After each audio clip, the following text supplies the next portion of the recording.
Good evening, friends, and welcome to Sleepy Time Tales, a podcast aimed at helping you to get a good night's sleep.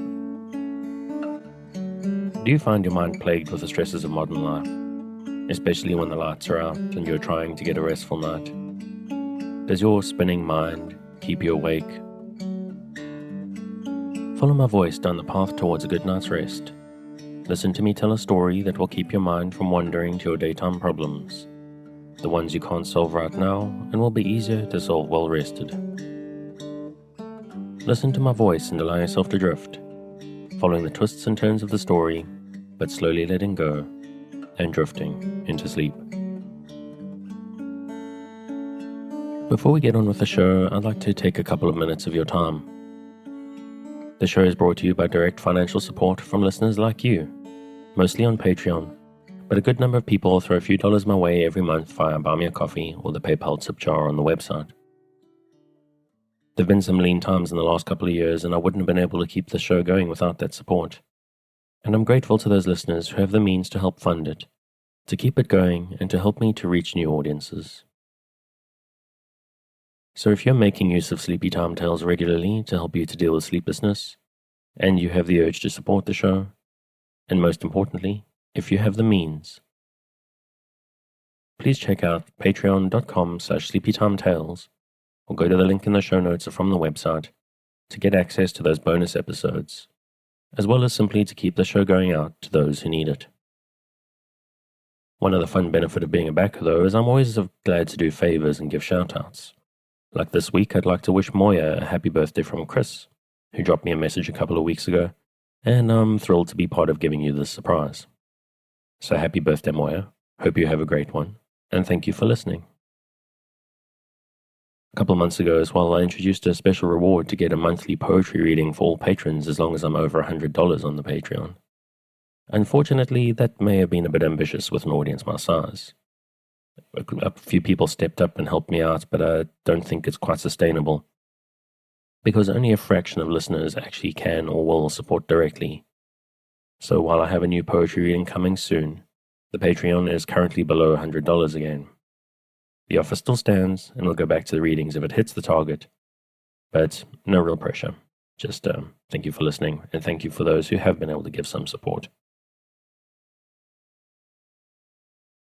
And of course, that monthly poetry reading, while it lasts, is available in addition to other bonuses like early release of the main episodes, special edits, and the already existing minisodes and megasodes available to the various tiers.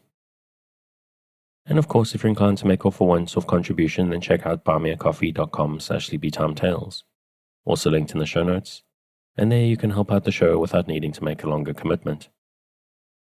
And every now and then I get a patron who likes to throw a little bit extra there as well, which this month includes Joni, who gave me a little bit of extra support in addition to her monthly contributions. So thank you, Joni. Thank you again. I also got some backing from Anna a couple of weeks ago, and I can't remember if I mentioned it because I was focusing more on asking people to share the show. So if I did miss, Anna's a big fan of the Secret Garden episodes and the tea reading, which the tea reading especially I really enjoyed. I'm going to get back to that one again pretty soon.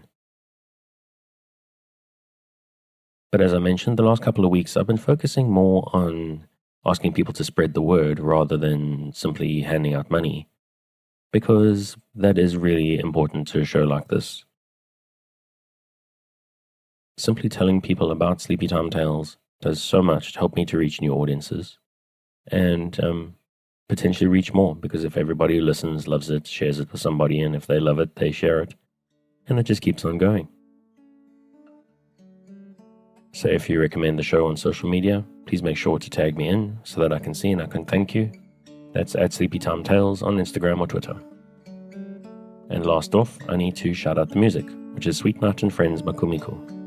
Their music is available on their website at loyaltyfreakmusic.com. And I've linked the website in the show notes, as they've got some very cool stuff that they release under different names. That's definitely well worth checking out. Thanks for taking the time. Let's get back to the show. So what exactly is Sleepy Time Tales? What is it for? What is this strange idea, this podcast that you're supposed to fall asleep to? But lack of sleep is a health crisis in the 21st century, and this is a podcast that is intended to help those that it can to get a restful night. Do you find yourself lying awake at night, mind spinning and emotions in turmoil with the anxieties of 21st century life? Do you wake up in the middle of the night and find yourself not quite able to doze back off at 3 a.m.? I'm here to help. My name is Dave, and I'm your narrator, here to help you into a restful night. Sleepy Time Tales is intended to be used as a distraction to what keeps you awake at night, or maybe sometimes background noise, or even simply some form of company.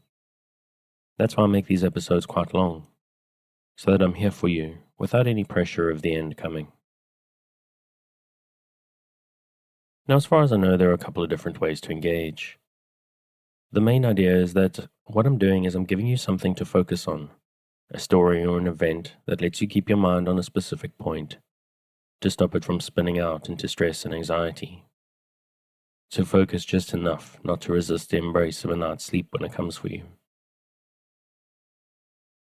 But maybe your engagement is different. Maybe you just need some kind of background noise. White noise is quite the thing these days, or machines that play you the sound of the wind or the ocean, or maybe just some dude droning on and telling you a story in the background. But the main thing is, however you're engaging with the show and however you're making use for it, the important part is don't try to force the sleep. Just keep a light mental grip on the thread of the story and allow sleep to come for you. Now obviously, if all goes well, I'm hoping you're asleep before we get to the end of the episode. But don't feel pressurized. If this is your first night with us, it actually probably won't work for you. I suggest giving it a solid 3 nights try, just to see if you can get over the strangeness of the idea, to get used to listening to my voice. Maybe my accent is strange. But then also, maybe one episode just isn't long enough. Or maybe your problem isn't so much going to sleep. Maybe your problem is waking up in the middle of the night. What I recommend you do, because it's what I actually do, is download a few episodes of the show, usually enough to play through the night, and let it just run. So that if you wake up at 3 a.m. and find yourself staring at the ceiling and not quite sure if you're awake or you're asleep, you can just pop the earbuds back in and go back to sleep again. And you can even do the same sort of thing if you wake up before your alarm. I've had people actually thank me for suggesting that they do this. Waking up 30 minutes or 60 minutes before the alarm, popping the earbuds back in and going back to sleep. Because there is something about that, about allowing yourself pure relaxation right before the alarm, that's satisfying on a whole new level. But whether it's early evening, middle of the night, early in the morning, it's very important that you just try to relax. If you're new to the show and prone to late nights lying staring at the ceiling, this may seem strange to you, so give it a chance. Because I'm here to work with you, to create a safe space, a cocoon in which you can curl up and allow nature to take its course. So if you're still with me, thank you for staying. If you're already asleep, we'll chat again soon. And of course, you aren't hearing me, except maybe in a dream.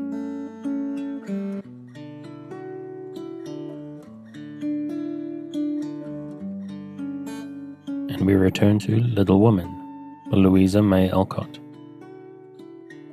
Chapter 7. Amy's Valley of Humiliation. "That boy is a perfect cyclops, isn't he?" said Amy one day, as Laurie clattered by on horseback, with a flourish of his whip as he passed. "How dare you say so when he's got both his eyes? And very handsome ones they are too," cried Jo, who resented any slighting remarks about her friend. "I didn't say anything about his eyes, and I don't see why you need fire up when I admire his riding." "Oh my goodness. That little goose means a centaur, and she called him a cyclops," exclaimed Jo with a burst of laughter. "You needn't be so rude. It's only a lapse of lingy, as Mr. Davis says," retorted Amy, finishing Jo with her Latin.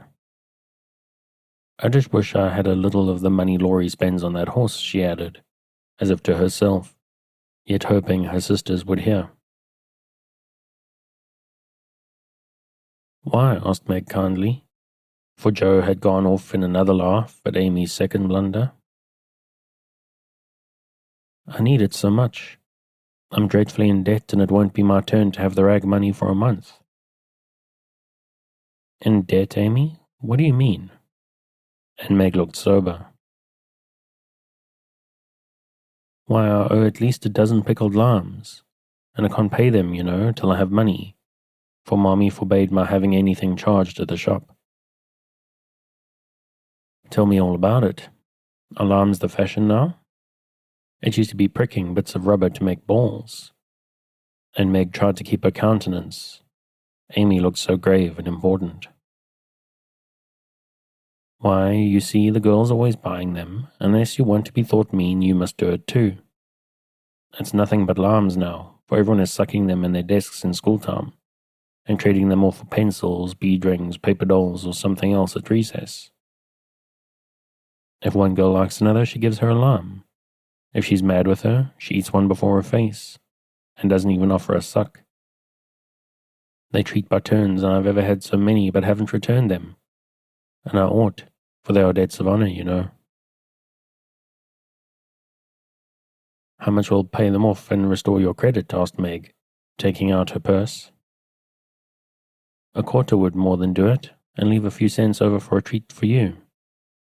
Don't you like lambs? Not much. You may have my share. Here's the money. Make it last as long as you can, for it isn't very plenty, Oh, thank you.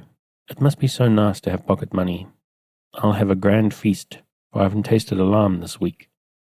I felt delicate about taking any as I couldn't return them, and I'm actually suffering for one.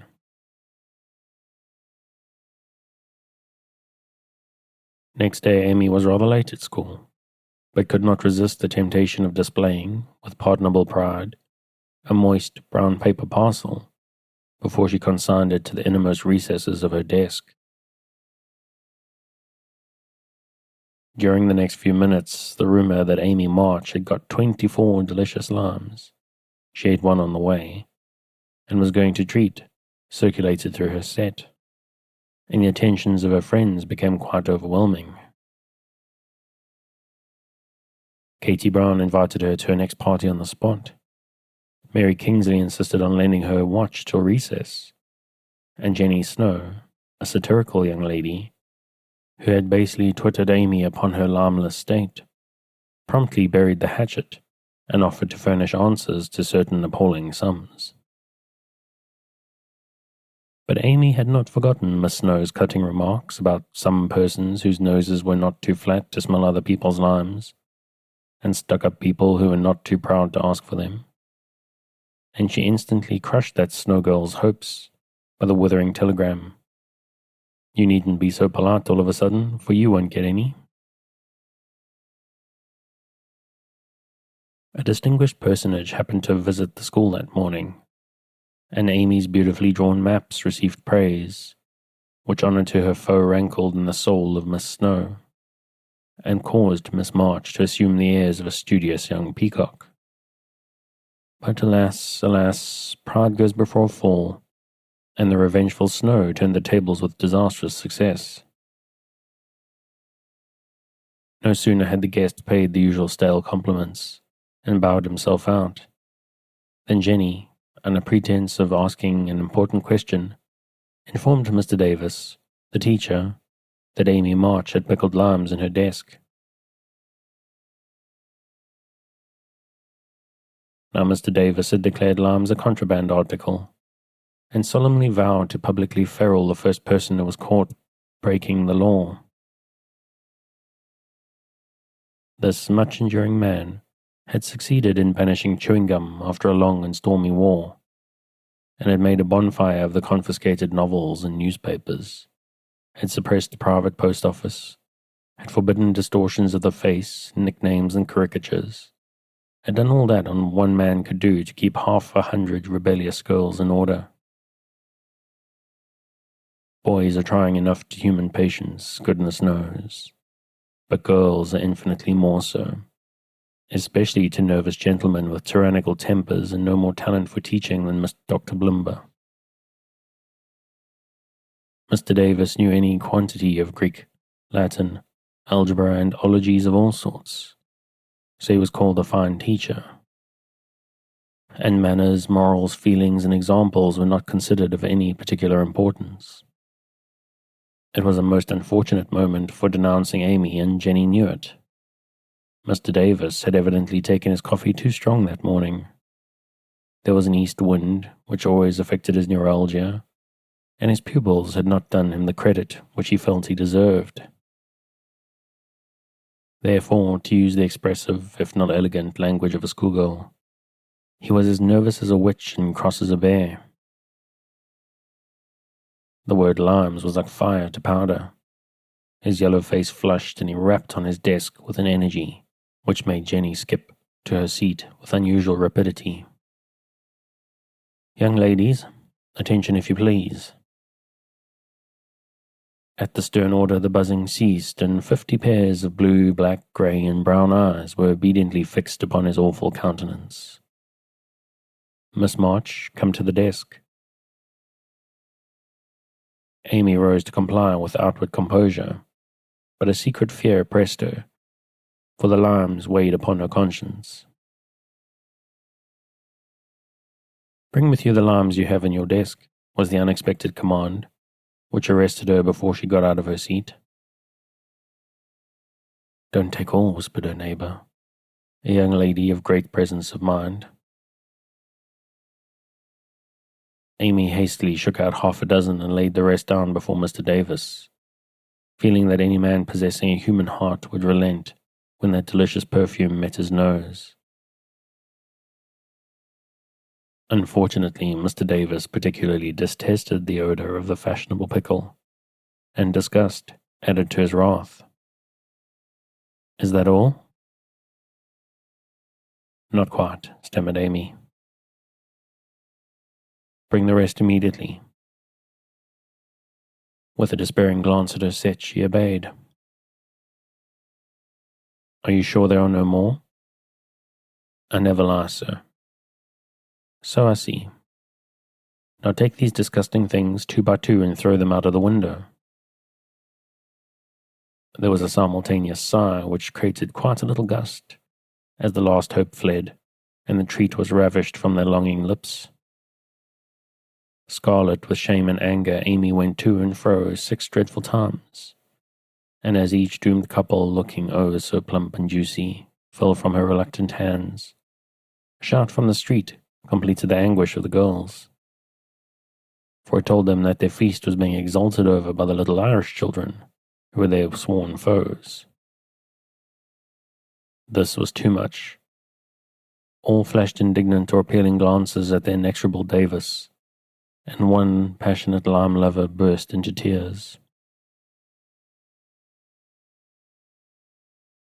As Amy returned from her last trip, Mr. Davis gave a portentous hem, and said in his most impressive manner, "Young ladies, you remember what I said to you a week ago. I am sorry this has happened, but I never allow my rules to be infringed, and I never break my word. Miss March, hold out your hand." Amy started and put both hands behind her, turning on him an imploring look, which pleaded for her better than the words she could not utter. She was rather a favourite with old Davis, as of course he was called, and it's my private belief that he would have broken his word if the indignation of one irrepressible young lady had not found vent in a hiss. That hiss, faint as it was, irritated the irascible gentleman, and sealed the culprit's fate. "Your hand, Miss March," was the only answer her mute appeal received. And too proud to cry or beseech, Amy set her teeth, threw back her head defiantly, and bore without flinching several tingling blows on her little palm. They were neither many nor heavy, but that made no difference to her.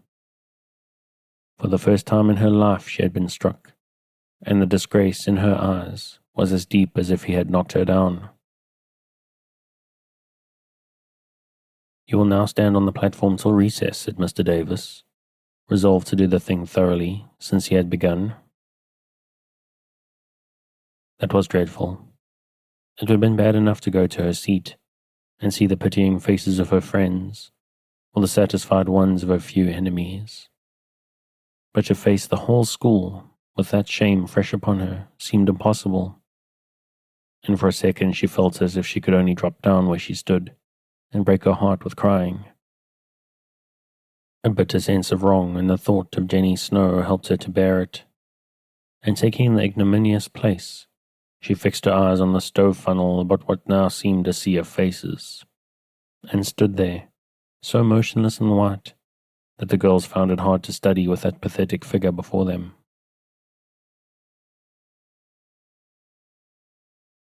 During the 15 minutes that followed, the proud and sensitive little girl suffered a shame and pain which she never forgot. To others it might seem a ludicrous or trivial affair, but to her it was a hard experience. For during the 12 years of her life she had been governed by love alone, and a blow of that sort had never touched her before. The smart of her hand and ache of her heart was forgotten in the sting of the thought, "I shall have to tell it home, and they will be so disappointed in me." The 15 minutes seemed an hour, but they came to an end at last, and the word recess had never seemed so welcome to her before. "You can go, Miss March," said Mr. Davis, looking, as he felt, uncomfortable. He did not soon forget the reproachful glance Amy gave him, as she went, without a word to anyone, straight into the anteroom, snatched her things and left the place forever, as she passionately declared to herself. She was in a sad state when she got home, and when the older girls arrived, some time later, an indignation meeting was held at once. Mrs. March did not say much, but looked disturbed, and comforted her afflicted little daughter in her tenderest manner. Meg bathed the insulted hand with glycerine and tears. Beth felt that even her beloved kittens would fail as a balm for griefs like this. Joe wrathfully proposed that Mr. Davis be arrested without delay, and Hannah shook her fist at the villain and pounded potatoes for dinner as if she had him under her pestle. No notice was taken of Amy's flight, except by her mates, but the sharp-eyed demoiselles discovered that Mr. Davis was quite benignant in the afternoon, also unusually nervous. Just before school closed, Joe appeared, wearing a grim expression as she stalked up to the desk and delivered a letter from her mother, then collected Amy's property and departed, carefully scraping the mud from her boots on the doormat, as if she shook the dust of the place off her feet.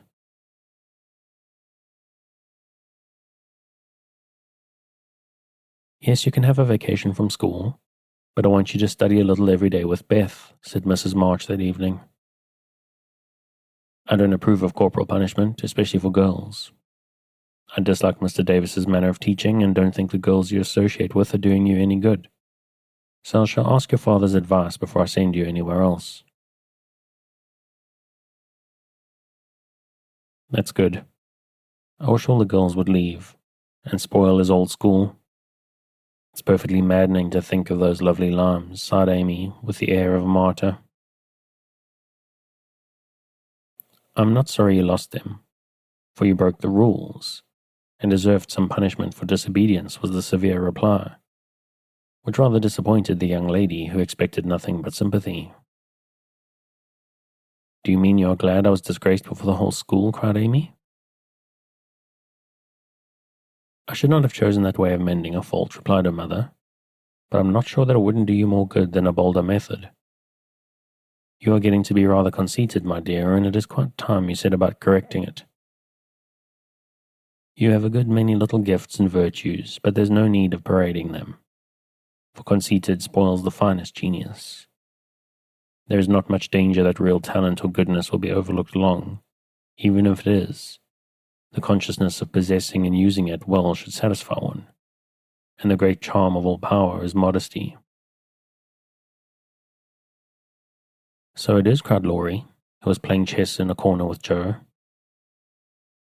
I knew a girl once who had a really remarkable talent for music, and she didn't know it.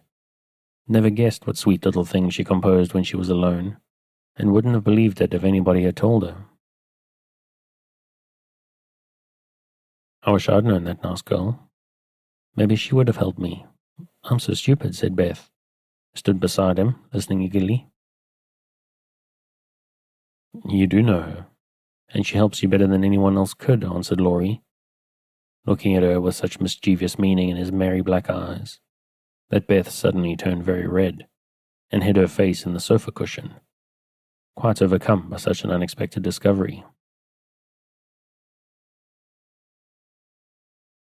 Joe let Laurie win the game to pay for that praise of her Beth, could not be prevailed upon to play for them after her compliment.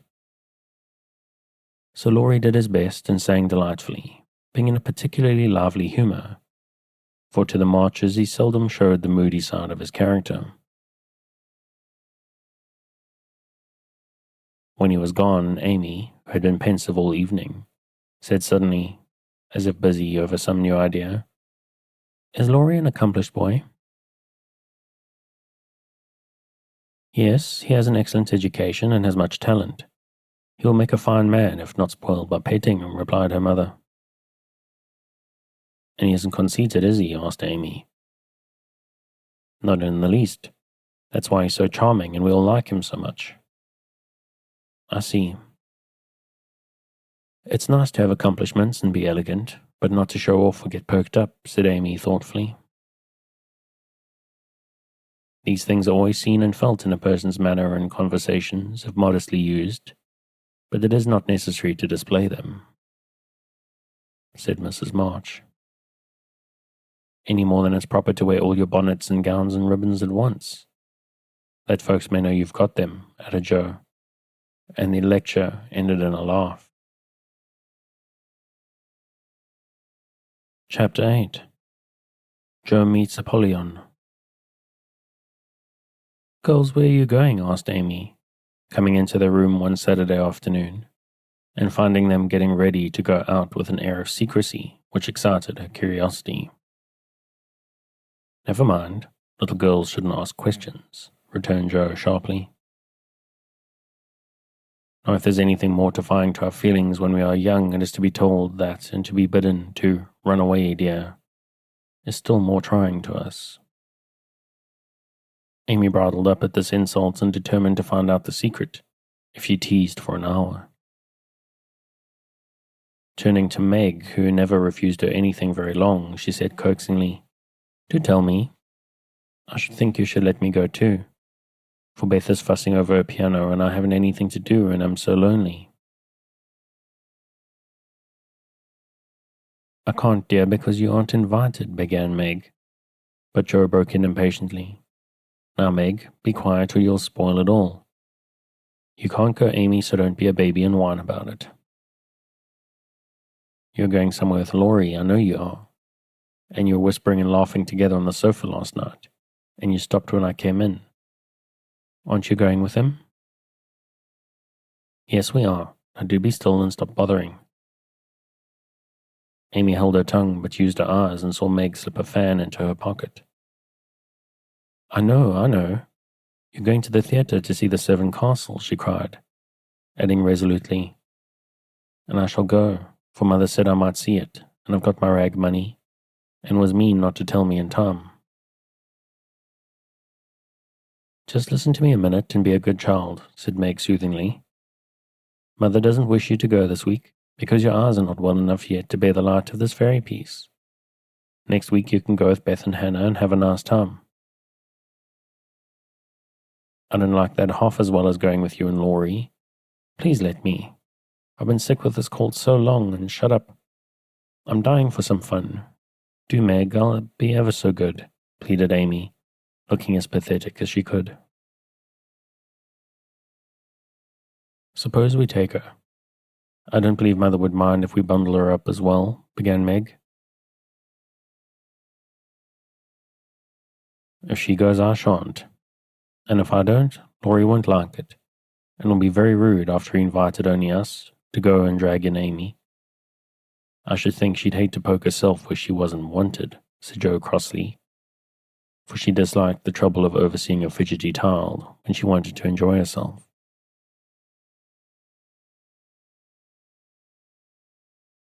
Her tone and manner angered Amy, who began to put her boots on, saying in her most aggravating way, I shall go. Meg says I may, and if I pay for myself, Laurie hasn't anything to do with it. You can't sit with us, for our seats are reserved, and you mustn't sit alone, so Laurie will give you his place, and that will spoil our pleasure. Or he'll get another seat for you, and that isn't proper when you weren't asked. You shan't stir a step, so you may just stay where you are, scolded Joe, crosser than ever, having just pricked her finger in her hurry. Sitting on the floor with one boot on, Amy began to cry, and Meg to reason with her, when Laurie called from below, and the two girls hurried down, leaving their sister wailing. For now and then she forgot her grown-up ways and acted like a spoiled child. Just as the party was setting out, Amy called over the banisters in a threatening tone. You'll be sorry for this, Joe March. See if you ain't. Fiddlesticks, returned Joe, slamming the door. They had a charming time, for the 7 castles of the Diamond Lake was as brilliant and wonderful as heart could wish. But in spite of the comical red imps, sparkling elves, and the gorgeous princes and princesses, Joe's pleasure had a drop of bitterness in it. The Fairy Queen's yellow curls reminded her of Amy, and between the acts she amused herself with wondering what her sister would do to make her sorry for it. She and Amy had had many lively skirmishes in the course of their lives, for both had quick tempers and were apt to be violent when fairly roused. Amy teased Joe, and Joe irritated Amy, and semi-occasional explosions occurred, of which both were much ashamed afterwards. Although the oldest, Joe had the least self-control, and had hard times trying to curb the fiery spirit, which was continually getting her into trouble. Her anger never lasted long, and having humbly confessed her fault, she sincerely repented and tried to do better.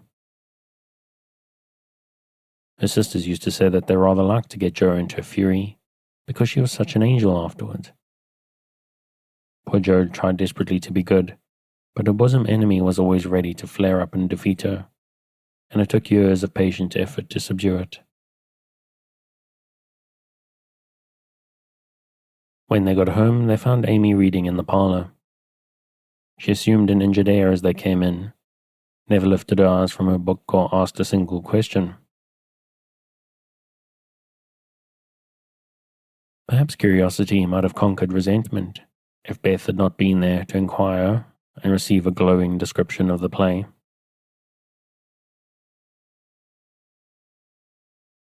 On going to put away her best hat, Joe's first look was towards the bureau, for in the last quarrel, Amy had soothed her feelings by turning Joe's top drawer upside down on the floor.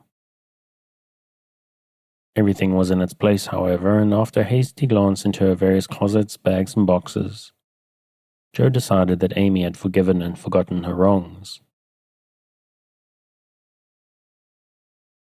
There, Joe was mistaken, for next day she made a discovery which produced a tempest. Meg, Beth, and Amy were sitting together, late in the afternoon, when Joe burst into the room, looking excited and demanding breathlessly, Has anyone taken my book? Meg and Beth said no at once and looked surprised. Amy poked the fire and said nothing. Joe saw her color rise and was down upon her in a minute. Amy, you've got it. No, I haven't. You know where it is then. No, I don't. That's a fib, cried Joe, taking her by the shoulders and looking fierce enough to brighten a much braver child than Amy. It isn't, I haven't got it. Don't know where it is now and don't care.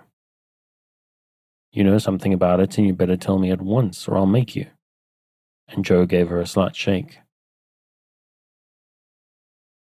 "Scold as much as you like, you'll never see your silly old book again," cried Amy, getting excited in her turn.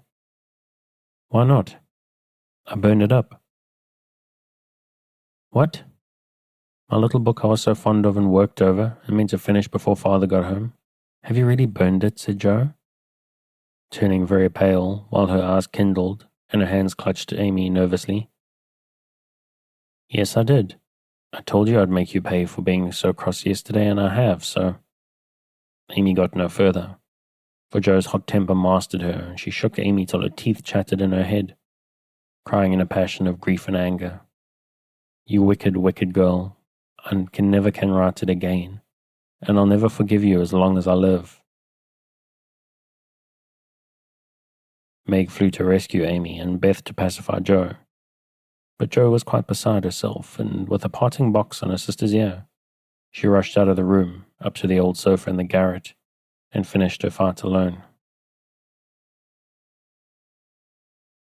The storm cleaned up below, for Mrs. March came home, and having heard the story, soon brought Amy to a sense of the wrong she had done her sister. Joe's book was the pride of her heart and was regarded by her family as a literary sprout of great promise. It was only a half-dozen little fairy tales, but Joe had worked over them patiently, putting her whole heart into her work, hoping to make something good enough to print. She had just copied them with great care and had destroyed the old manuscript, so that Amy's bonfire had consumed the loving work of several years. It seemed a small loss to others, but to Joe it was a dreadful calamity, and she felt that it never could be made up to her. Beth mourned as if for a departed kitten, and Meg refused to defend her pet. Mrs. March looked grave and grieved, and Amy felt that no one would love her till she had asked pardon for the act which she now regretted more than any of them. When the tea bell rang, Joe appeared, looking so grim and unapproachable that it took all Amy's courage to say meekly, "Please forgive me, Joe. I'm very, very sorry." "I shall never forgive you," was Joe's stern answer, and from that moment she ignored Amy entirely. No one spoke of the great trouble, not even Mrs. March, for all had learned by experience that when Joe was in that mood, words were wasted, and the wisest course was to wait till some little accident, or her own generous nature, softened Joe's resentment and healed the breach. It was not a happy evening, for though they sewed as usual, while their mother read aloud from Bremer, Scott or Edgeworth, something was wanting, and the sweet home peace was disturbed. They felt this most when singing time came, for Beth could only play. Joe stood dumb as a stone, and Amy broke down, so Meg and Mother sang alone. But in spite of their efforts to be as cheery as larks, the flute-like voices did not seem to chord as well as usual, and all felt out of tune.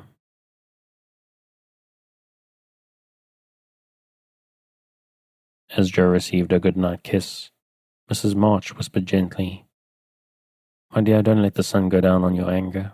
Forgive each other, help each other, and begin again tomorrow." Joe wanted to lay her head down on that motherly bosom and cry her grief and anger all away. But tears were an unmanly weakness, and she felt so deeply injured that she really couldn't quite forgive yet. So she winked hard, shook her head, and said gruffly, because Amy was listening, "It was an abominable thing, and she doesn't deserve to be forgiven." With that, she marched off to bed, and there was no merry or confidential gossip that night. Amy was much offended that her overtures of peace had been repulsed, and began to wish she had not humbled herself, to feel more injured than ever, and to plume herself on her superior virtue in a way which was particularly exasperating. Joe still looked like a thundercloud, and nothing went well at all that day. It was bitter cold in the morning, and she dropped her precious turnover in the gutter. Aunt March had an attack of the fidgets. Meg was sensitive. Beth would look grieved and wistful when she got home. And Amy kept making remarks about people who were always talking about being good, and yet wouldn't even try when other people set them a virtuous example.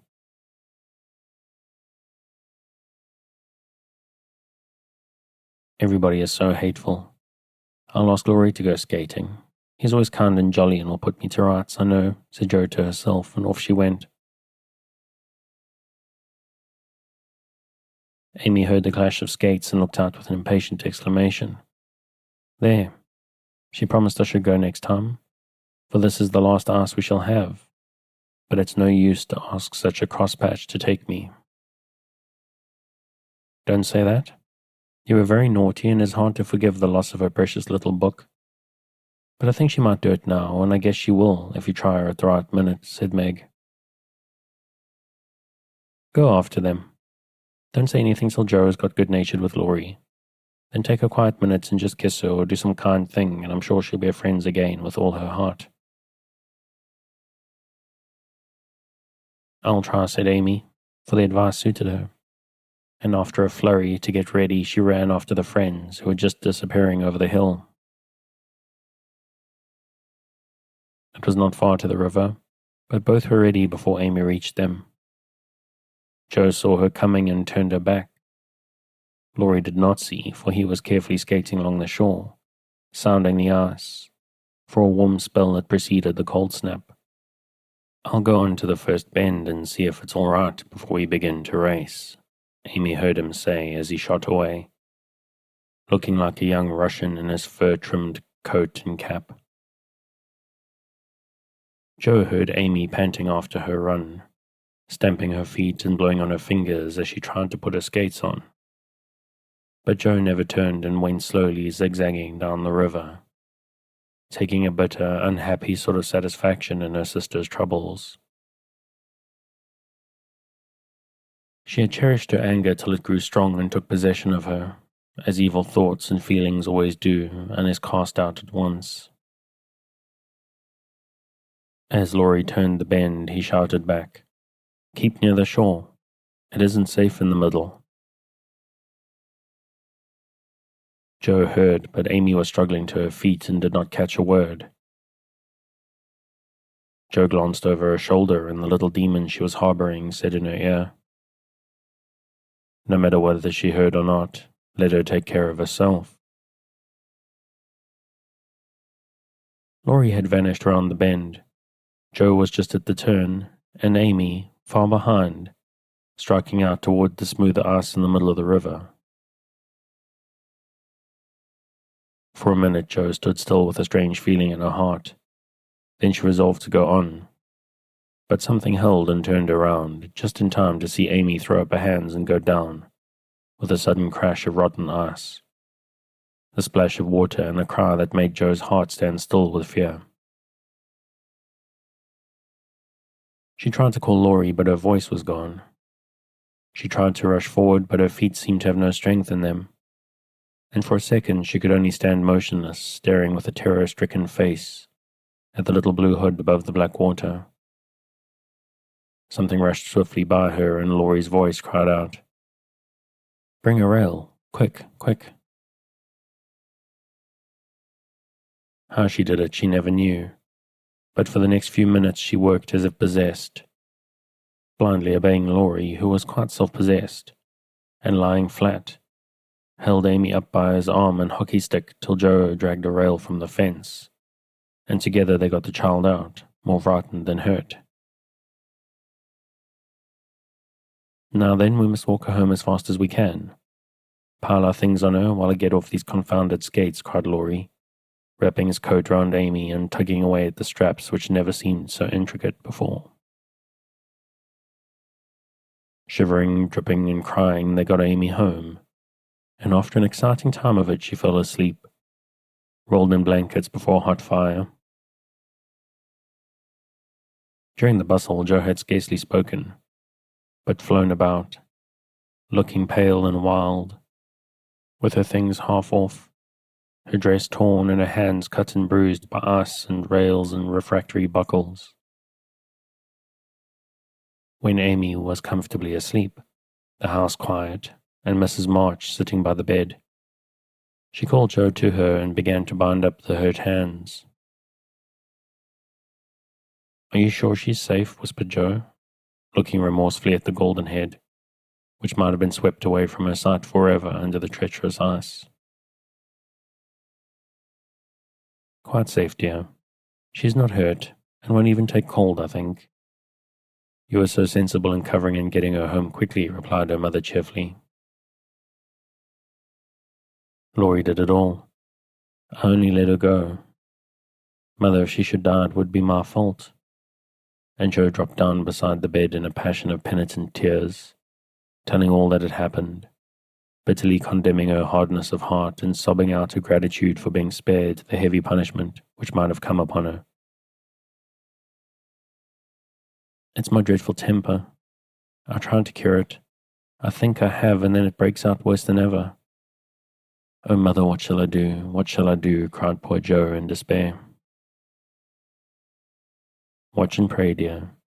Never get tired of trying, and never think it's impossible to conquer your fault," said Mrs. March, drawing the blousy head to her shoulder and kissing the wet cheeks so tenderly that Joe cried even harder. "You don't know. You can't guess how bad it is. It seems as if I could do anything when I'm in a passion. I get so savage. I could hurt anyone and enjoy it. I'm afraid I shall do something dreadful some day and spoil my life and make everybody hate me. Oh, Mother, help me. Do help me." "I will, my child, I will. Don't cry so bitterly, but remember this day, and resolve with all your soul that you will never know another like it. Joe, dear, we all have our temptations, some far greater than yours, and it often takes us all our lives to conquer them. You think your temper is the worst in the world, but mine used to be just like it." "Yours, Mother? Why, you're never angry." And for the moment Joe forgot remorse in surprise. "I've been trying to cure it for 40 years and have only succeeded in controlling it. I'm angry nearly every day of my life, Joe, but I've learned not to show it, and I still hope to learn not to feel it, though it may take me another 40 years to do so." The patience and the humility of the face she loved so well was a better lesson to Joe than the wisest lecture, the sharpest reproof. She felt comforted at once by the sympathy and confidence given her. The knowledge that her mother had a fault like hers and tried to mend it made her own easier to bear and strengthened her resolution to cure it. The 40 years seemed a rather long time to watch and pray to a girl of 15.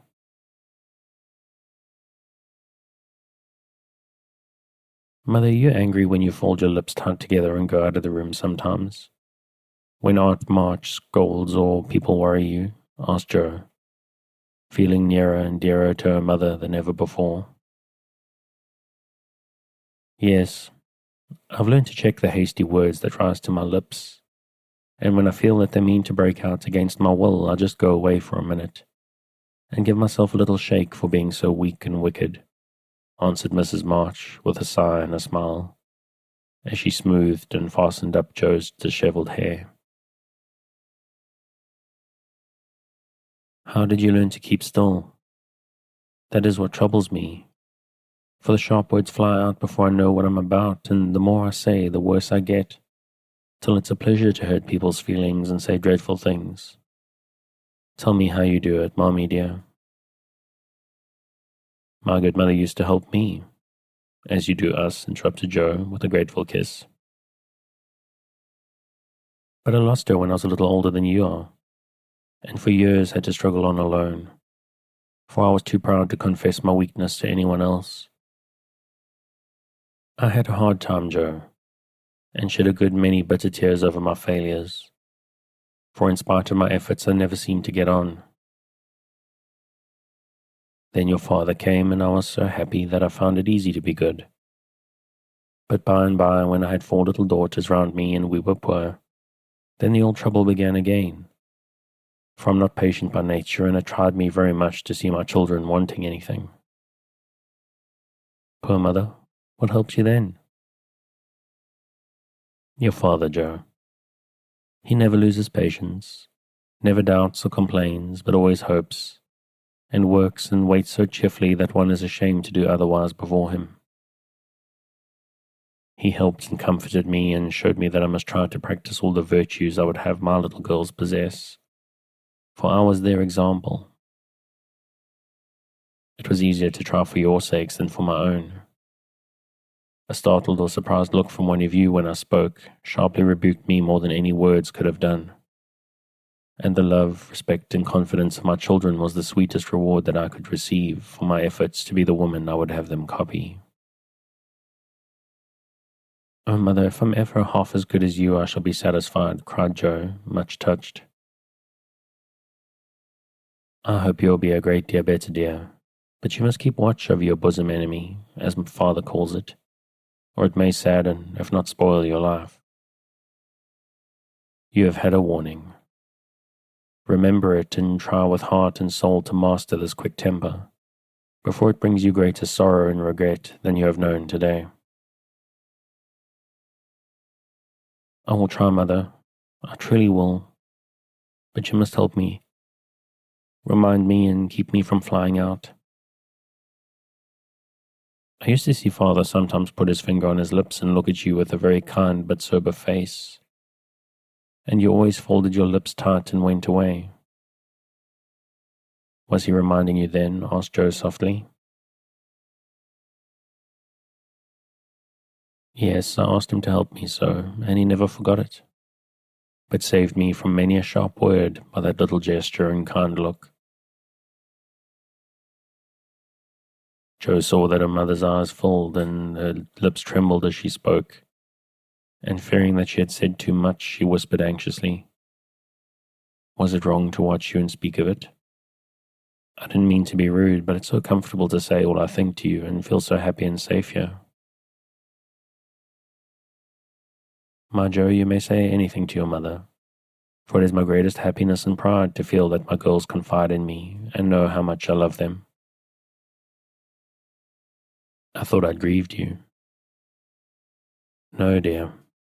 But speaking of father reminded me how much I miss him, how much I owe him, and how faithfully I should watch and work to keep his little daughters safe and good for him. Yet you told him to go, mother, and didn't cry when he went, and never complain now or seem as if you needed any help, said Joe, wondering. I gave my best to the country I love, and kept my tears till he was gone. Why should I complain when we both have merely done our duty and will surely be the happier for it in the end? If I don't seem to need help, it is because I have a better friend even than father, to comfort and sustain me. My child, the troubles and temptations of your life are beginning, and may be many, but you can overcome and outlive them all if you learn to feel the strength and tenderness of your heavenly Father, as you do that of your earthly one. The more you love and trust him, the nearer you will feel to him, and the less you will depend on human power and wisdom. His love and care never tire or change, can never be taken from you, but may become the source of lifelong peace and happiness and strength. Believe this heartily and go to God with all your little cares and hopes and sins and sorrows, as freely and confidingly as you come to your mother. Joe's only answer was to hold her mother close, and in the silence which followed, the sincerest prayer she had ever prayed left her heart without words. For in that sad yet happy hour, she had learned not only the bitterness of remorse and despair, but the sweetness of self-denial and self-control. And led by her mother's hand, she had drawn nearer to the friend who always welcomes every child with a love stronger than that of any father, tenderer than that of any mother. Amy stirred and sighed in her sleep, and if eager to begin at once to mend her fault. Joe looked up with an expression on her face which it had never worn before. I let the sun go down on my anger. I wouldn't forgive her. And today, if it hadn't been for Laurie, it might have been too late. How could I be so wicked, said Jo, half aloud, as she leaned over her sister softly, stroking the wet hair scattered on the pillow. As if she heard, Amy opened her eyes and held out her arms with a smile that went straight to Jo's heart. Neither said a word, but they hugged one another close, in spite of the blankets, and everything was forgiven and forgotten in one hearty kiss. And on that touching finish, we'll leave it for tonight.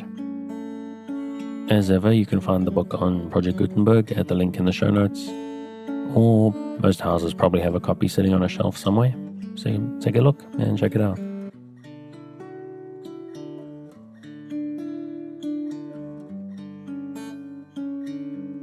Thanks again for joining me on this episode of Sleepy Time Tales, the podcast designed around a bedtime story to help you to get a restful night.